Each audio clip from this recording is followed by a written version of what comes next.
And joining us to talk more about this is James Marlo, foreign and defense analyst and expert on West Asia. He joins us on the broadcast from Israel. And James Marlo, thanks very much indeed for talking to us this afternoon. Let me begin by asking you, we're almost a year from the October 7th attacks. How far or how closer is Israel to its reaching its objectives and, of course, securing its border regions, particularly the one from where this attack happened? Good afternoon. It's good to be with you. Well, there were 24 Hamas battalions across Gaza. The military believe that it has destroyed all 24 of those battalions, but nevertheless, there have been breakaways from those battalions who've been trying to get up north and elsewhere in southern Gaza, Khan Yunis, and out towards the humanitarian areas. And that's the reason why there's still very intense fighting taking place in many places in the south and in some pockets within the north, because terrorists are breaking away from the south and making their way back up in the north. Now, one of the things that the IDF, the Israeli Defense Forces, have done is actually take control of a route which is called Philadelphia Corridor.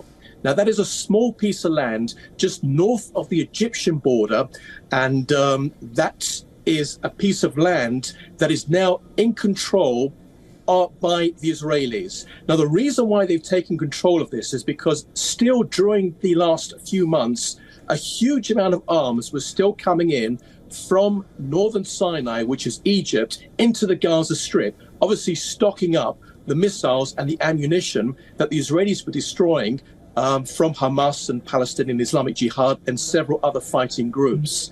So the Palestinians are demanding that the Israelis leave that area called Philadelphia so they can then take control of it themselves. And in response, they may release some more hostages. However, the 101 that are still left, Israel is asking for the names of those hostages, the condition of those hostages, and would they be alive? And that's where Hamas says that they will not give any answers on that whatsoever, but they're demanding that the Israelis withdraw, and then they will start to talk about the specifics of that particular deal. And that's the reason why Israel stays in Gaza.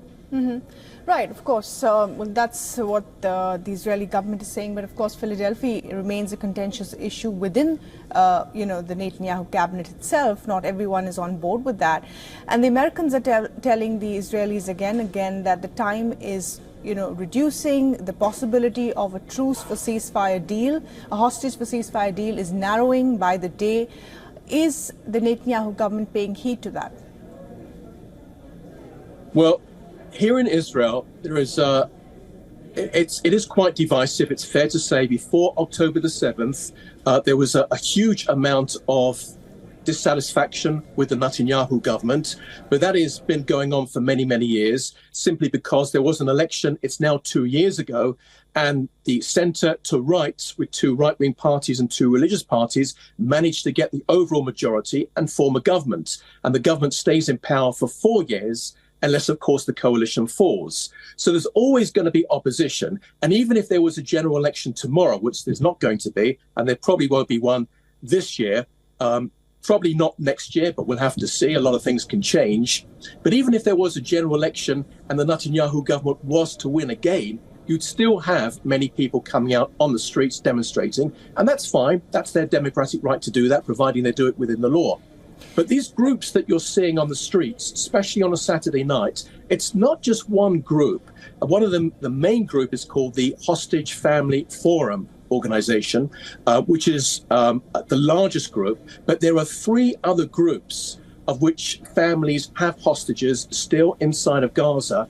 And by the way, it's important to say that one of those groups, less well known, but one of those groups is actually calling upon the government to actually go full force against Hamas and destroy them completely, along with Islamic Jihad and the Al-Aqsa Martyrs Brigade, Mujahideen, the groups associated with ISIS as well, which have gone into Gaza from Egypt. So there is a different amount of opinion, but the government still holds by with 64 seats. Yeah, but James Marlo, many would disagree with your assessment of that, given the fact that it's protests on the ground. There are, at any number, at any given point, over thousands of people on the streets demanding there be a hostage deal as soon as possible. There is, of course, there are murmurs of discontent from within the government of the Netanyahu cabinet, and of course, as you pointed out, that this government is not going anywhere as of now. Elections are not happening, but doesn't it serve Netanyahu's purpose to stay in the war for his own political benefit? And if you were to point out the objectives of this war, we haven't reached any of them in the last 11 months. Well, there's a number of things over there, so let me just try and unpack a couple of them. Firstly, you mentioned many would disagree right at the beginning of that question. I have to tell you, I'm in the center of the country, and I was in Jerusalem yesterday, and a huge amount of people support this government. More along the Tel Aviv and along the coast, it's more left-wing. But you certainly have, the Netanyahu government has a huge amount of support, especially in the area which I'm in at the moment, which is in Samaria, as I head back towards Jerusalem later on today. So it depends where you are in the country.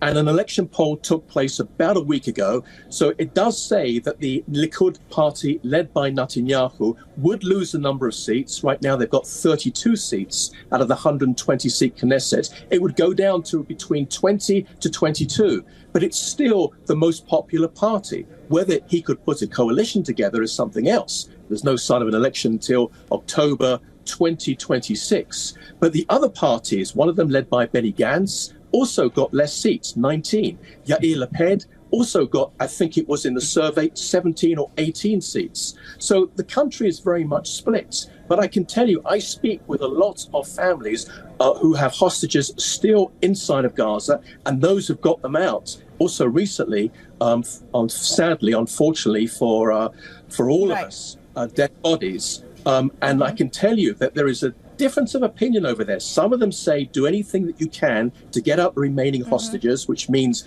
for the IDF to leave Gaza. And others say, no, if you do that, there's no guarantee that Hamas will, through those tunnels, take those remaining hostages through the tunnels, get them into northern Egypt. From Egypt, you get over to Libya, and then they could find those hostages ending up in Tehran or elsewhere in Iran. And once that happens, they're gone. So that's the reason why some people in Israel say Israelis cannot leave the Philadelphia route. Right. Well, 101 hostages remain with the Hamas. 40,000 people are dead on the other side.